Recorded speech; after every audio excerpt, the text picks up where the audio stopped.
네, 시청자 여러분 안녕하십니까? 주민수입니다. 항상 강령하십니까? 네, 10월 7일부터 계속했던 이스라엘 팔레스타인 충돌 계속 지금도 이어지고 있는데 최근 소식을 여러분도 다 들어보셨을 겁니다. 이제 단기적으로 교전이 중지가 되었다, ceasefire 되었다, truce라고도 하죠. 네, 그렇게 소식이 오가고 있고 이게 또 일각에서는 그 단기적인 게 아니고 장기적일 수도 있다라고 얘기하는 사람도 있는 반면에 주요 얘기는 단기는 단기다. 다시 전쟁은 이어질 것이다. 이렇게 얘기를 하고 있는 그런 시츄에이션이 되겠습니다. 자, 그러면 여기서는 과연 이런 정황에서 또 주변 중동 지역 국가와 지역들은 어떤 입장을 가지고 있는지를 정리하겠고요. 11월 27일 겁니다. 그런데 아마 주요 뉴스들은 좀 하루 이틀 전에 그런 것들이 많을 건데요. 참고 부탁드리도록 하겠습니다. 제가 다루게 될 지역은 매번 말씀드리다시피 9개가 되겠습니다. 왼쪽부터 해가지고 이집트, 레바논도 레바논 정부가 있고 남부 헤즈볼라 세력이 따로 있습니다. 그리고 팔레스타인 자치정부, 그리고 요르단, 사우디아라비아, 카타르, 아랍에미리트, 이란 이렇게 얘기를 하게 될 것 같습니다. 하나씩 보도록 하죠. 일단은 이스라엘과 외교적인 정상화를 했던 나라들 먼저 얘기를 하도록 하겠습니다. 계속 그래왔는데 이번에도 그렇습니다. 네, 이집트 소식입니다. 11월 25일 얘기고요. 토요일 날, 지난 토요일이겠지요. 모든 당사자들로부터 하루 혹은 이틀간의 교전 중단 연장이 가능하다라는 긍정적인 신호를 받았다라고 얘기를 하고 있는데 여기 모든 당사자라 한다면은 뭐 당연히 이스라엘, 하마스 이쪽을 얘기하는 거겠지요. 아마 인질 문제 때문에 그런 것 같습니다. 일단은 그런데 연장 가능은 한데 이게 possibility이긴 하거든요. 근데 그게 무조건 100%로 이어진다는 얘기는 아닙니다. 가능성이 꽤 있다라는 것을 얘기하는 것이죠. 만약 된다고 해도 인질 추가 석방 이런 것들이 조건이 되지 않을까요? 네, 현재 이스라엘 정부 쪽에서는 계속해서 이 휴전, 교전 중단이 이제 끝나고 다시 전쟁을 복귀하게 되면 바로 전면전, 총력전 할 거라는 얘기가 있습니다. 아무튼 이런 걸 종합적으로 판단해 볼 필요가 있지 않을까 그 생각을 좀 하게 됩니다, 여러분들. 자, 그 다음 보도록 하겠습니다. 요르단인데요. 총 10대의 비행기, 11대의 트럭이 가자 지구 형제들을 위한 원조를 위해 보내졌다. 이게 지금 언론 자체가 The Jordan Times입니다. 그러니까 요르단의 신문이죠. 그들이 보기에는 뭐 당연히 팔레스타인 사람들 가자 형제이지 않습니까? 그래서 이런 brothers라는 표현이 좀 들어간 것 같고요. 10대의 비행기, 그러니까 10회차 비행기를 보내는 거지 않습니까? 상당히 많은 양으로 판단할 수가 있습니다. 11대 트럭 이런 것들이 보내진다는 것도 적은 규모가 아니다라는 것을 우리는 계속 가자를 이렇게 원조하고 있다는 것을 계속 보여주고 있는 시그널이 아닌가. 실질적으로도 좀 그렇다라는 것까지 좀 내재하고 있지 않냐 그 생각을 좀 하게 됩니다. 그 외에는 엄청 특이한 뭐 조처가 있다든지 뭐 예를 들어 서한지구에서 무슨 서한지구랑 그 요르단 국경 지방에 뭐 기갑사단 투입됐다는 얘기도 있지 않습니까? 그런데 이게 무슨 군사적 행동을 했다라는 뉴스는 잘 못 봤기 때문에 일단 여기는 언급을 안 했습니다. 그래서 원조 계속한 뉴스가 중심이 될 것 같습니다.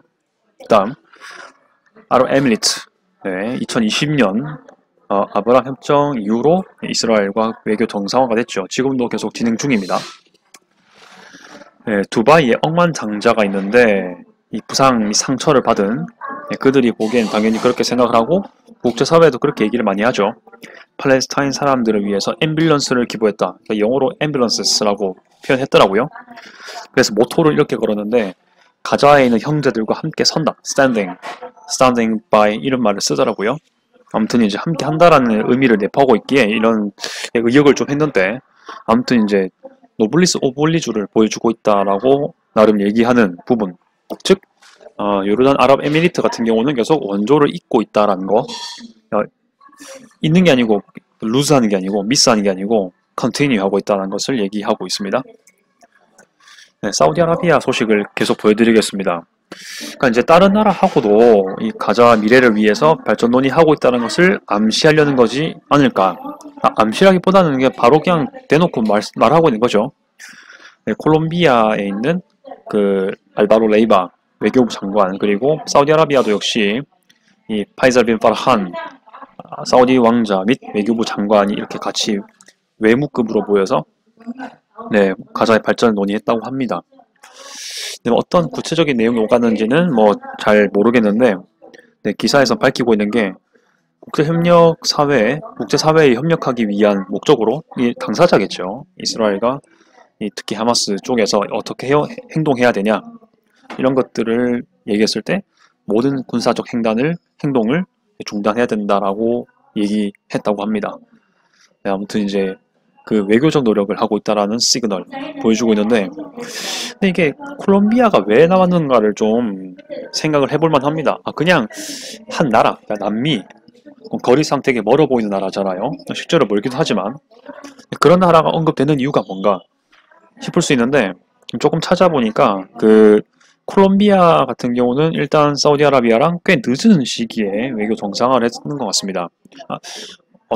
정확히 말하면 이제 국교 수립된 게 2011년입니다. 네, 그래가지고 좀 신흥이라고 하기 좀 그렇습니다. 좀 새롭게 외교 관계가 수립된 그런 상대적으로 그런 나라인데, 보니까 이제 콜롬비아 쪽에서 어떤 걸 얘기하고 있냐면은 사우디아라비아가 지금 미래에 대한 그 국가 발전 그 플랜을 해가지고 비전 2030을 하고 있지 않습니까? 거기에 콜롬비아가 적극 지원하겠다라고 밝혔다고 합니다. 그래서 이 사우디의 그 국책 사업에 콜롬비아의 원조 이런 것들, 원조일 수도 있고 뭐 지지 뭐 그런 게 좀 들어가지 않을까라는 생각을 하는데, 아무튼 두 나라 관계가 꽤 괜찮은 것 같습니다. 그래서 이런 얘기를 좀 하지 않는가라는 생각이 들어가지고 말씀을 드릴 수 있고요. 다음 소식입니다.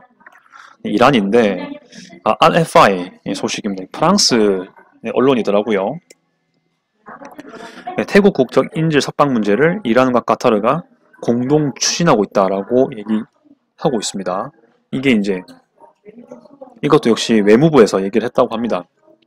그러니까 이게 사실이든 뭐 어쨌든 간에 이제 이란도 일단은 뭐 인질 석방에 대해서 움직임을 보이고 있다라는 어떤 뭐 시그널 제시를 하는 건가 싶네요. 네, 그렇게 얘기를 할 수가 있습니다. 네, 이란의 행보는 계속 지켜볼 만한데, 계속해서 이거와 플러스 해가지고 관찰하고 있는 게 그 10월 7일에 발생했던 이스라엘 하마스 전쟁, 여기에 이란은 처음에 지시를 하거나 개입을 하지 않았다 이런 얘기를 관찰하고 있습니다.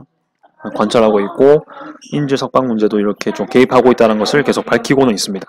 계속해서 이란의 행보도 좀 계속 지켜봐야 될 것 같습니다. 물론 이스라엘 자체는 매우 극악무도한 그런 나라로 취급하고 있습니다. 네, 팔레스타인 자치정부 얘기가 되겠습니다. 하마스랑 구분해야 된다고 영상 때마다 말씀드리고 있지요. 네, 마무드 아바스는 하마스의 수장이 아닙니다. 팔레스타인 자치정부 전체의 수반입니다. 네, 이번에 보니까 아바스가 꽤 속내를 드러낸 건지 아니면 뭐 원래 했던 생각을 이제 좀 수면에 있던 걸 이제 올리는 건지 모르겠지만 이제 발언을 하고 있습니다. 그다지고는 팔레스타인 자치정부 통제와 주권 아래에 있어야 된다고 얘기합니다. 원래는 아바스 어떤 얘기했냐면은 이제 만약에 팔레스타인 자치정부가 가자 지구를 관리한다 그러면은 조건을 좀 걸었던 것 같습니다. 그러니까 그 가자 지구뿐만이 아니고 서한 지구의 이 장래 문제도 해결되어야 팔레스타인 자치정부가 가자지구까지 관리하겠다 이런 얘기를 한 적이 있거든요. 그래서 당장 뭐 가자지구에 대해서 직접 통제할 의향이 있진 않다는 식으로 얘기했었습니다. 제가 계속 찾아봤을 때는. 지금은 이렇게 발언을 하고 있습니다. 뭔가 그 저변에 뭔가 변화가 있을지는 모르겠는데 아무튼 뭐 여러분들 좀 판단 맡기도록 하겠습니다. 네, 가자는 팔레스타인 국가와 분리될 수 없다라고 주장을 했고요. 이것은 지난주 목요일 라말라가 현재 팔레스타인 자치정부의 행정 수도거든요. 네, 거기서 발표했다라고 The Jerusalem Post가 이스라엘 언론에서 밝히고 있습니다. 이런 것도 좀 주목할 만한 게 아닌가 생각이 듭니다. 7번째 헤즈볼라 소식인데 계속해서 그러니까 지금 이제 하마스 이스라엘 사이에는 뭐 잠정적으로 아주 단기간 예, 교전이 중단되었는데 헤즈볼라 같은 경우는 아직 산발적으로 하고 있고 그 여기는 교전 중단이 잠시 되었는 것 같긴 한데 다시 좀 재개되고 있는 느낌입니다. 네, 그 사무차장 네 쪽에서 얘기를 하고 있습니다. 셰이크 나임 카셈이라는 인물인데 10월 7일 날 이루어졌던 하마스의 알악사 폭풍 작전은 이스라엘의 실체를 깊이 파고든 위대하고 경이로운 일이라고 얘기를 하고 있습니다. 헤즈볼라 입장에서는 그런 배경에선 이렇게 말하는 게 어떻게 보면 놀랍지도 않습니다. 사실은 가까운 미래에 결실을 맺게 될 것이라 발언하고 있습니다. 이것도 어떻게 보면은 헤즈볼라의 대표적인 발언일 텐데 그러니까 저번에는 나스랄라가 직접 얘기했고 이번에는 사무차장이 얘기하고 있습니다. 그러니까 2인자, 3인자 그런 개념이겠죠. 비슷한 맥락으로 얘기하고 있고 어디에도 뭐 일단은 헤즈볼라가 앞으로도 뭐 전면적으로 뭐 전쟁을 하겠다 뭐 이런 얘기는 없는 것 같습니다. 이것도 근데 조금만 더 좀 넘겨짚는 걸 수도 있긴 한데 조금 더 함의하는 거를 좀 본다면 우리는 적극적으로 개입할 준비가 되어 있다라는 느낌보다는 뭔가 그들이 했던 일, 그들이 뭔가 결실을 스스로 보게 되지 않을까라는 느낌이 들긴 하는데 일단은 뭐 이때까지 정한 걸 봤을 때요. 이거 발언도 그렇고 일단은 행보는 계속 지켜봐야 됩니다. 계속해서. 그런데 또 가끔씩 뉴스에 헤즈볼라도 나오지만 카타이브 헤즈볼라 나오거든요. 이 둘이는 다른 단체입니다. 그러니까 헤즈볼라는 레바논 남부에 있는 것이고요.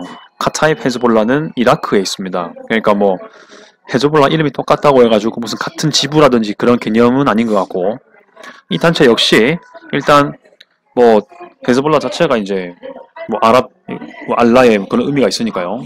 네, 뭐 알라의 무슨 그런 의미가 들어가지 않습니까? 이제 그들 같은 경우는 이 레바논 남부 헤즈볼라와 달리 이스라엘에 대한 공격을 중지했다 이렇게 얘기를 하고 있습니다. 자, 이라크는 제가 여기 넣지 않았었거든요. 그러니까 엄청 게임 체인저 역할을 하고 있다고 생각하지 않기 때문에 그래서 제가 일단은 뭐 여기다가 넣지 않았었는데 이제 가끔씩 아까 말씀드렸다시피 좀 변수에 대해서 말할 때 이라크 단체도 가끔씩 나와가지고 얘기를 했고요. 다시 뭐 말씀드리면 헤즈볼라는 예, 알라의 정당, 단체, 파티 오브 알라 이것을 의미한다고 합니다. 네, 그것을 여러분들이 좀 같이 보시면 될 것 같습니다. 패스할게요. 네, 카타르 소식입니다. 카타르는 계속 인질 이런 협상하는 데에 뭔가 매개체가 되는 그런 역할을 하고 있는 이미지입니다. 뭐 실질적으로 또 그러고 있긴 하고요. 네, 2명의 카타르 관리가 인도주의적 휴전을 하는 동안에 라파 검문소를 통해서 가자에 도착했다는 소식입니다. 무슨 말이냐? 카타르의 공적인 인물이 가자를 방문했다는 겁니다. 그렇지요. 그 말은 뭐냐? 가자가 진짜 위험한 시츄에이션이면은 안 가겠죠. 갈 여지가 별로 없죠. 근데 일단 지금 뭐 휴전도 했고 특히 뭐 남가자 같은 경우는 좀 뭐 어차피 전쟁 빈도가 적었긴 했으니까 뭐 그럴지 모르겠지만 일단 갔다는 겁니다. 이제 누가 갔냐면은 국제협력부 장관이랑 그리고 부대사 및 카타르 가자지구 재건위원회 위원장이라고 합니다. 저도 나 처음 들어보는 네임이긴 한데 이제 여기 분야에 좀 특화가 되어 있는 인물이 아닌가라고 생각을 하고 있습니다. 네, 국제협력이니까요. 네, International Cooperation 그리고 네, 부대사면 Deputy Ambassador라고 하고 수 있고 네, 카타르 이건 뭐 여기 당연히 직접적으로 관할하겠죠. 재건위원회 그런 거니까요. 네, 그런 걸 같이 좀 볼 수 있지 않을까 생각을 하고 있습니다. 아무튼 이제 뭔가 행동으로서 보여주고 있다 이런 거죠. 네, 마지막으로 레바논 정부입니다. 헤즈볼라랑 구분하셔야 됩니다. 이것도 미카티가 이렇게 얘기했습니다. 네, 국무총리 계속 나오죠? 네, 이번에도 발언을 뭐 한 게 있습니다. 우호국의 개입으로 레바논 남부의 국경에 평온이 오고 회복이 되기를 희망한다 얘기하고 가자 내에서 이스라엘 하마스 전쟁에서 이제 이스라엘이 공격적 행동을 멈추길 요구한다. 자, 어차피 이제 교전 중지했으니까 이참에 좀 행동하지 마라, 공격적 행동하지 마라 이렇게 좀 프레스를 넣는 게 아닌가 싶기도 하고 플러스 알파 해가지고 일단은 네, 정부 입장에서도 일단 국경의 안정이 매우 중요하죠. 그렇다 보니까 이제 이게 레바논 혼자 힘으로는 좀 잘 안 된다라는 게 보이는 것 같습니다. 일단 레바논 정부군이 있긴 하지만은 그 한 단체로서는 이 다른 또 뭐 기독교 같은 등의 민병대 같이 있다 보니까 이게 뭔가 좀 헤즈볼라를 일방적으로 밀어내기는 쉽지가 않은 그런 시츄에이션이죠.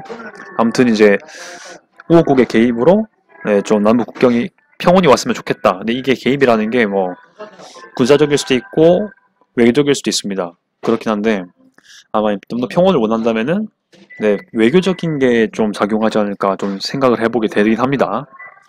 네, 아무튼 확전은 절대 안 된다. 이거는 일관적인 얘기를 하고 있는 것 같습니다. 네, 여기까지 말씀드렸습니다.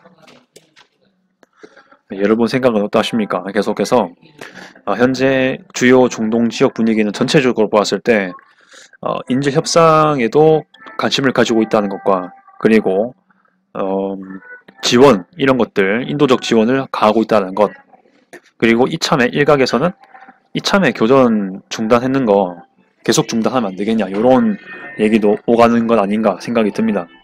예.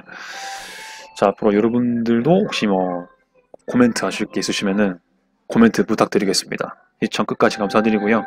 이상 주미스였습니다. 아디오스.